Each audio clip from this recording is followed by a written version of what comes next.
বাংলা সাহিত্যের ইতিহাস আলোচনায় বনলতা সেন সম্পর্কে একটু আলোচনা করব আজকে।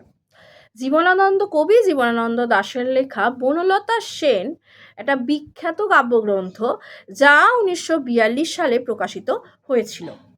জীবনানন্দ দাশের এই বনলতা সেনের গ্রন্থরূপ হলো গীতিকাব্য। এটি একটি গীতিকাব্যমূলক রচনা। বিষয় ছিল মোট 30টি কবিতাগুচ্ছ নিয়ে প্রকাশিত। কাব্যটির মুখ্য বিষয় হলো আধুনিক দৃষ্টিকোণে প্রেম ও প্রকৃতি সম্পর্কে নূতনতর ভাবনা ও ব্যাখ্যা দান।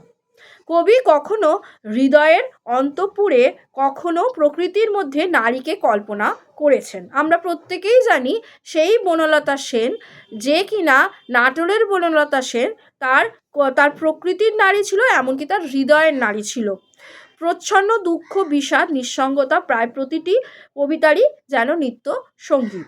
অধিবাস্তবতা, পরাবাস্তবতা, রেভলিউশনারি রোম্যান্টিসিজম আর এই তত্ত্বগুলো ছিল কবিতার মধ্যে অন্তর্নিহিত।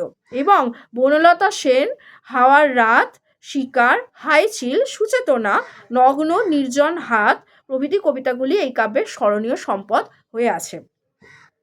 উল্লেখযোগ্যের কয়েকটা কারণ ছিল, তার মধ্যে কয়েকটা পয়েন্ট আমি তুলে ধরছি। প্রথমত হচ্ছে কেন উল্লেখযোগ্য। প্রথমত হলো রবীন্দ্র পরবর্তী বাংলা কাব্যে ভাব ভাষা চিত্রকল্পের প্রভাব ছিল। সেই ব্যাপারটা কি না, রবীন্দ্র প্রতিভার অস্তগামী ছায়ায় এই কবির আবির্ভাব হয়েছিল। হয়তো নিঃশব্দেই হয়েছিল, কিন্তু পরবর্তী বাংলা কবিতার ক্ষেত্রে কয়েক দশক জুড়ে ভাবভাষা আঙ্গিকের অভিনবত্বে তার শক্তি ছিল বিস্ময়কর। ফলে উত্তর রৈবিক কবিরা কোনো না কোনোভাবে এর ভাবভাষা চিত্রকল্পের অনুধ্যানে উজ্জীবিত হয়েছেন। দ্বিতীয়ত হলো নগর সভ্যতার ক্লান্তি ও ইতিহাস চেতনার সমন্বয়। এখানে কি বলছে? এখানে বলছে যে এই কাব্যে নগর সভ্যতার একটা ক্লান্তিময়তার মধ্যে দিয়ে রিক্ত পথিক সত্তার আবির্ভাব ঘটেছে, যেখানে বলছেন উনি যে হাজার হাজার বছর ধরে আমি পথ হাঁটিতেছি, হাজার বছর ধরে আমি পথ হাঁটিতেছি পৃথিবীর পথে। এই কবিতার লাইন দিয়ে শুরু হচ্ছে।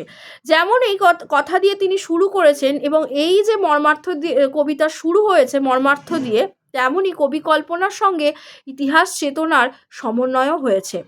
চুল তার কবেকার অন্ধকার বিদিশার নিশা, মুখ তার শ্রাবস্তির কারুকার্য, পাখির নীড়ের মতো চোখ ইত্যাদি। তৃতীয়ত হলো চিত্রকল্প রচনায় বৈচিত্র্য ও ভাষার নূতনত্ব বা নতুনত্ব।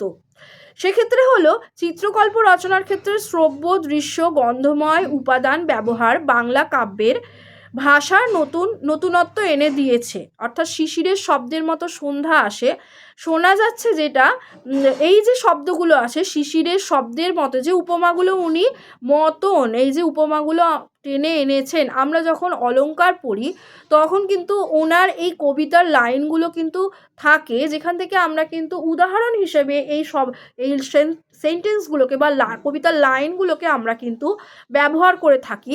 যে শিশিরের শব্দের মতন সন্ধ্যা আসে, এছাড়া ডানায় রৌদ্রের গন্ধ মুছে ফেলে চিল, বা কচি লেবু পাতার মতো নরম সবুজ আলোয় পৃথিবী ভরে গিয়েছে এই ভোরের বেলা, বর্ণময় প্রকাশ, দুধের মতন সাদা নারী, যেটা সবিতা থেকে নেওয়া হয়েছিল।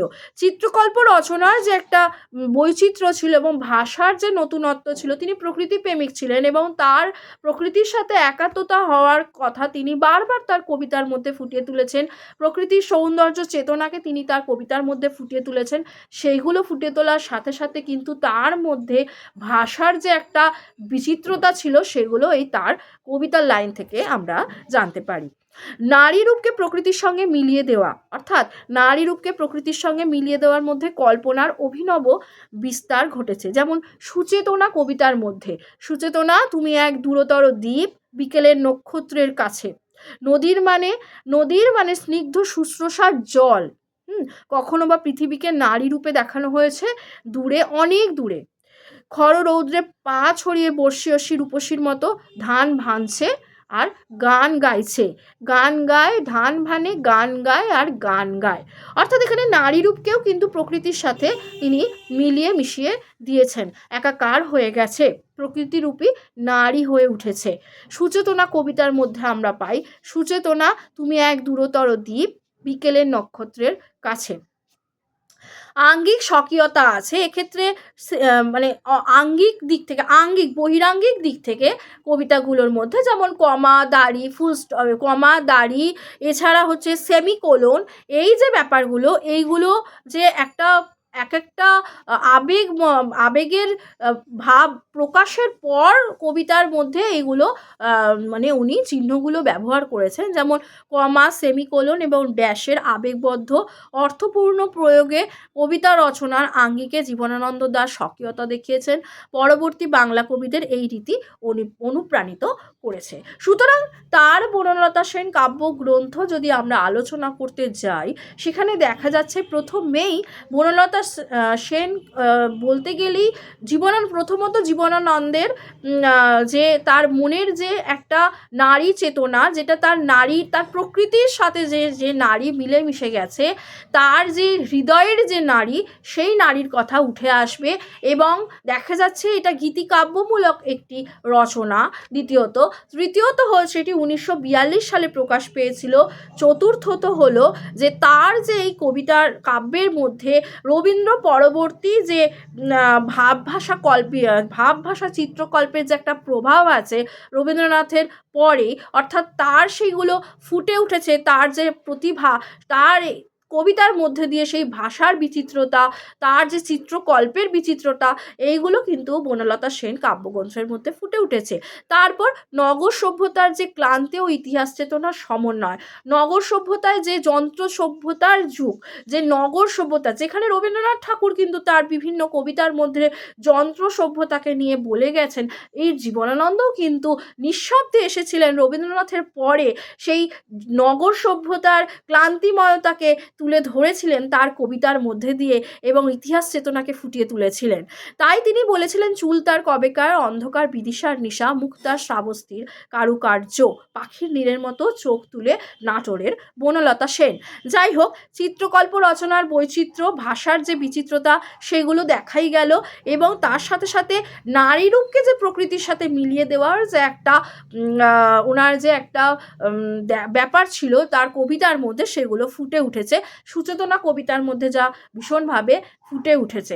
তার বিভিন্ন কবিতার মধ্যে, কাব্যগ্রন্থের অন্তর্গত বিভিন্ন কবিতা, যেমন হাওয়ার রাত যদি আমরা দেখি, বা শিকার কবিতা যদি আমরা দেখি, হায় চিল যদি আমরা দেখি, নগ্ন নির্জন হাত, এইগুলো যদি দেখি আমরা, এই বনলতা সেন কাব্যগ্রন্থের মধ্যে অন্তর্গত। বনলতা সেন হলো প্রথম কবিতা, এবং তার প্রথম লাইন হলো, হাজার বছর ধরে হাঁটছি পথে। এই যে কথাটা বলছেন উনি, হাজার বছর ধরে আমি পথ হাঁটিতেছি পৃথিবীর পথে, এখানে এক ইতিহাস চেতনার সমন্বয় ঘটেছিল এবং নগর সভ্যতার ক্লান্তিময়তা এই কথার মধ্যে দিয়ে ফুটে উঠছে তার কবিতার শুরু থেকেই দেখা যায়।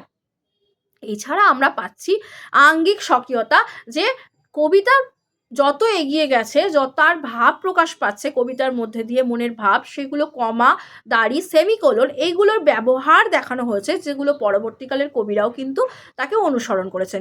এইগুলোর জন্য কিন্তু বনলতা সেন কাব্যগ্রন্থ ভীষণভাবে জনপ্রিয় হয়ে উঠেছিল। আজকের আলোচনা বনলতা সেনের ওপর এই পর্যন্তই। Thank you so much.